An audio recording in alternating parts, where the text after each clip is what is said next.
and direct in the city of Berlin, we must remember those that died for us to live. 30th May, we shall always remember our heroes and heroines. That is a must.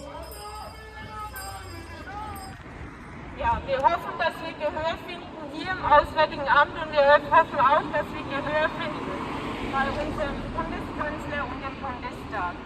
Danke für Ihr Gehör. One family! One family! One family! IBOB!